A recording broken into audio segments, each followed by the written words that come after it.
Hi guys, welcome back to my channel. Kikita nyo ba yan guys? Familiar ba kayo dyan? Yung mga vibe wire na yan, mga screen na yan, tapos merong kukunit sa ilalim. So actually guys, ito yung project namin dito sa Cebu, sa medyo province sa Cebu guys. Bukid po dito, medyo mataas yung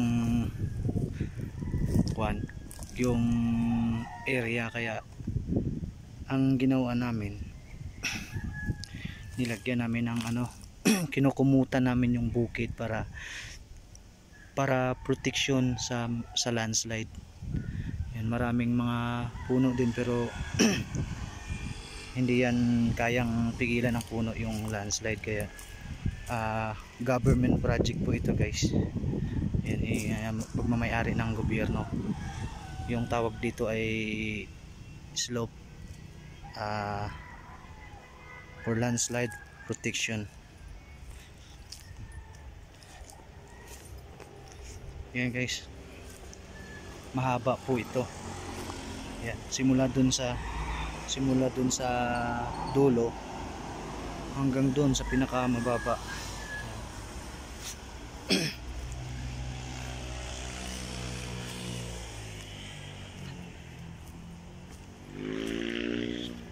Hindi pa to tapos guys, yung project namin na to.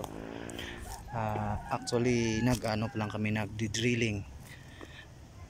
Kailangan po nito guys na may meron siyang kabilya na ibabaon. Yan, kita nyo yung mga kulay pula. Ayan, kulay pula ng mga dot na yan. Yan po yung babaunan ng kabilya.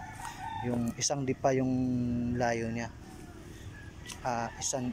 Mahigit isang dipa. Ayan, yung mga pula na yan. Babaunan namin yan ng kabilya na 7 meter ang haba, tsaka lagyan namin ng lock sa ibabaw, tsaka bubuhusan namin yung kabilya ng parang simento, yung tinatawag na grouting.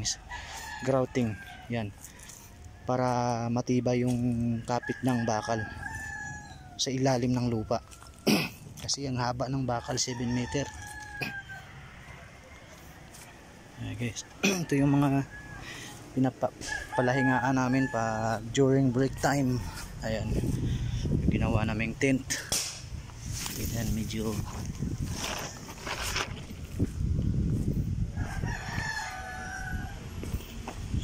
malalim po dito. Ayan yung highway sa ilalim, sa gilid talaga ng bangbang yung highway, kaya kailangan ito may protection para sa mga landslide, kasi po ito, national road.